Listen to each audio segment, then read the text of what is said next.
जय हिंद दोस्तों, स्वागत है आप सभी के आपके अपने परिवार चंदन बोर्ड एकेडमी में। तो दोस्तों आज के इस वीडियो में हम लोग करने वाले हैं क्लास 10th त्रैमासिक परीक्षा 2025 और ये हिंदी का होने वाला है, ठीक है, जो कि आप सभी का 26 जून का होने वाला है, ठीक है ना, जो कि 26 तारीख का होने वाला है, ठीक है। यानी कि इतना सारे सिलेक्टेड क्वेश्चन आज की इस वीडियो में हम लोग देखने वाले हैं, ठीक है। यानी कि आप सभी के एग्जाम व भी से काफ़ी इंपॉर्टेंट क्वेश्चन आप सभी के लिए हम लाए हैं, ठीक है। यानी कि आप उम्मीद और विश्वास के साथ इस क्लास को आप सभी शुरू से अंत तक जरूर देखिए, ठीक है। तो अभी तक आप सभी चैनल को सब्सक्राइब नहीं किए हैं तो प्लीज़ आप सभी चैनल को सब्सक्राइब कर लीजिए, और अभी तक क्लास को लाइक नहीं किए तो प्लीज़ आप सभी क्लास को लाइक भी कर दीजिए, ठीक है। चलिए यहाँ पे वेरी इंपॉर्टेंट ऑब्जेक्टिव लाए हैं, ठीक है ना। तो चलिए यहाँ पे क्वेश्चन नंबर हम 1 की ओर बढ़ते हैं। तो क्वेश्चन नंबर 1 देखिए क्या कर रहा है, इसको हम थोड़ा बड़ा कर दे लेते हैं।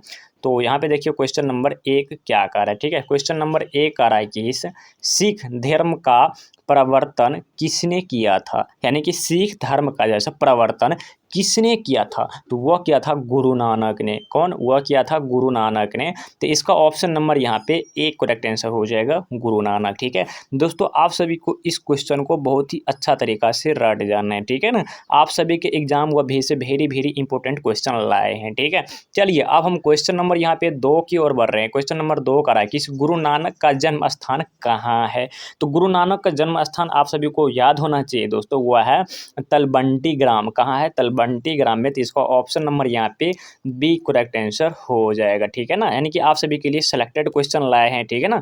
चलिए यहाँ पे आप क्वेश्चन नंबर हम यहाँ पे 3 की ओर बढ़ते हैं। गुरु नानक का जन्म स्थान कहा जाता है, यानी कि गुरु नानक का जैसे जन्म स्थान क्या कहा जाता है, तो वह कहा जाता है नानकाना साहब। तो इसका ऑप्शन नंबर यहाँ पे डी करेक्ट आंसर हो जाएगा, नानकाना साहब, ठीक है। चलिए अब हम क्वेश्चन नंबर यहाँ पे 4 की ओर बढ़ रहे हैं। क्वेश्चन नंबर 4 कह रहा है गुरु नानक के पिता थे, यानी कि गुरु नानक के पिता के क्या नाम थे, ठीक है ना। तो वो हो जाएगा कालू चंद्र खत्री। तो इसका ऑप्शन नंबर यहाँ पे सी करेक्ट आंसर हो जाएगा, कालू चंद्र खत्री, ठीक है ना। चलिए अब हम क्वेश्चन नंबर यहाँ पे 5 की ओर बढ़ रहे हैं। तो क्वेश्चन नंबर 5 देखिए क्या कर रहा है। गुरु नानक की माता का क्या नाम था। गुरु नानक था, उसका माता का क्या नाम था, ठीक है ना। तो वो हो जाएगा आपका तृप्ता। तो इसका ऑप्शन नंबर यहाँ पे ए करेक्ट आंसर हो जाएगा, तृप्ता। चलिए अब हम क्वेश्चन नंबर यहाँ पे 6 की ओर बढ़ रहे हैं। क्वेश्चन नंबर 6 का श्रम विभाजन और जाति प्रथा के लेखक कौन है, ठीक है ना। तो दोस्तों आप सभी को याद होना चाहिए श्रम विभाजन और जाति प्रथा के लेखक बाबा साहेब भीमराव अम्बेडकर थे, ठीक है ना। तो इसका ऑप्शन नंबर यहाँ पे बी करेक्ट आंसर हो जाएगा, ठीक है। चलिए अब हम क्वेश्चन नंबर यहाँ पे 7 की ओर बढ़ते हैं। तो क्वेश्चन नंबर 7 देखिए क्या कर रहा है। डॉक्टर अम्बेडकर के पिता का क्या नाम था, यानी कि डॉक्टर अम्बेडकर के पिता का क्या नाम था। तो आप सभी का आंसर होना चाहिए रामजी सकपाल उसके पिताजी के नाम थे। तो इसका ऑप्शन नंबर यहाँ पे बी करेक्ट आंसर हो जाएगा, ठीक है।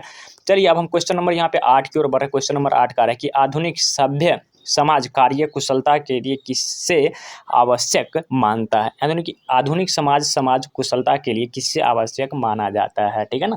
तो वो हो जाएगा श्रम विभाजन का। ऑप्शन नंबर यहाँ पे ए करेक्ट आंसर हो जाएगा, श्रम विभाजन, ठीक है। चलिए उसके बाद क्वेश्चन नंबर हम यहाँ पे 9 की ओर बढ़ रहे हैं। क्वेश्चन नंबर 9 करा है जाति प्रथा प्रथम भारत में बेरोजगारी का एक डेक्स कारण बनी हुई है, यानी कि जाति प्रथा जो है भारत में बेरोजगारी का एक डेक्स कारण बना है। तो वह बना है प्रत्यक्ष और प्रमुख, ठीक है ना। तो इसका ऑप्शन नंबर यहाँ पे सी हो जाएगा, ए और बी दोनों हो जाएगा, ठीक है ना। तो इसका ऑप्शन नंबर यहाँ पे सी करेक्ट आंसर हो जाएगा, ठीक है। चलिए अब हम क्वेश्चन नंबर 10 की ओर बढ़ रहे हैं। मूक नायक क्या है, ठीक है ना। तो मूक नायक क्या है, तो वह हो जाएगा पत्रिका। तो इसका ऑप्शन नंबर यहाँ पे बी करेक्ट आंसर हो जाएगा, पत्रिका। चलिए अब हम क्वेश्चन नंबर 11 की ओर बढ़ रहे हैं। क्वेश्चन नंबर 11 कह रहा है खोखा खोखी का अर्थ है। तो खोखा खोखी का क्या अर्थ है, तो बच्चा बच्ची। क्या है? बच्चा बच्ची। तो इसका ऑप्शन नंबर यहाँ पे ए करेक्ट आंसर हो जाएगा, बच्चा बच्ची, ठीक है। चलिए अब हम क्वेश्चन नंबर यहाँ पे 12 की ओर बढ़ रहे हैं। तो खोखा का क्या नाम है, खोखा का क्या नाम है, तो खोखा का नाम था कासू। तो इसका ऑप्शन नंबर यहाँ पे सी करेक्ट आंसर हो जाएगा, कासू, ठीक है ना। आप सभी के एग्जाम के लिए काफ़ी इंपॉर्टेंट क्वेश्चन लाए हैं, ठीक है ना। काफ़ी इंपॉर्टेंट आप सभी के लिए क्वेश्चन लाए हैं। तो प्लीज़ आप सभी वीडियो को अंत तक जरूर देखिएगा, ठीक है। और अभी तक वीडियो को लाइक नहीं किए प्लीज़ आप वीडियो को लाइक कर दीजिए और चैनल को सब्सक्राइब भी कर लीजिए, ठीक है। चलिए अब हम क्वेश्चन नंबर 13 की ओर बढ़ रहे हैं। तो क्वेश्चन नंबर 13 क्या आ रहा है कि इस 20 के दांत कैसी कहानी है।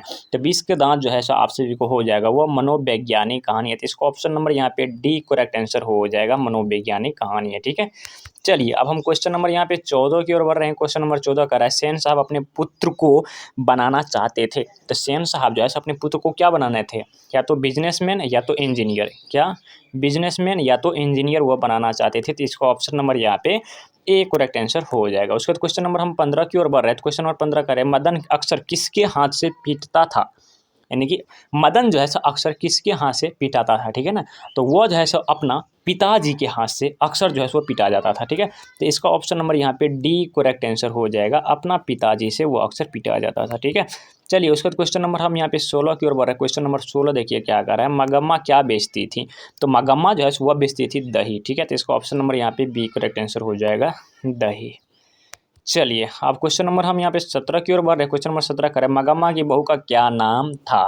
तो मगम्मा की जो बहू थे उसके क्या नाम थे, तो उसकी नाम थी नजम्मा। तो इसका ऑप्शन नंबर यहाँ पे बी करेक्ट आंसर हो जाएगा, नजम्मा। ठीक है ना, चलिए अब हम क्वेश्चन नंबर यहाँ पे 18 की ओर बढ़ रहे हैं। क्वेश्चन नंबर 18 देखिए क्या है, रही वाली मगम्मा किस भाषा में रचित कहानी है। तो दोस्तों आप सभी को याद होना चाहिए कन्नड़ में रचित हुआ है। तो इसका ऑप्शन नंबर यहाँ पे सी करेक्ट आंसर हो जाएगा, कन्नड़। उसके बाद क्वेश्चन नंबर हम यहाँ पे 19 की ओर बढ़ रहे हैं। क्वेश्चन नंबर 19 करा है कि दही वाली मगम्मा कहानी हिंदी अनुवाद कौन है, यानी कि दही वाली मगम्मा को जैसे हिंदी में कौन अनुवाद किया है। तो बी आर नारायण। तो इसका ऑप्शन नंबर यहाँ पे ए करेक्ट आंसर हो जाएगा। ठीक है, चलिए उसके बाद क्वेश्चन नंबर हम यहाँ पे 20 की ओर बढ़ रहे हैं, रगम्पा कौन था। रगम्पा जो है वो कौन था, तो वो हो जाएगा आप सभी को, यानी कि रगम्पा कौन था, इनमें से कोई नहीं। तो इसका ऑप्शन नंबर, ना ही वो मगम्मा का पुत्र था, ना ही नजम्मा भाई का, और ना ही मगम्मा का पुत्र। ठीक है, तो इनमें से कोई नहीं हो जाएगा, ऑप्शन नंबर यहाँ पे डी करेक्ट आंसर हो जाएगा।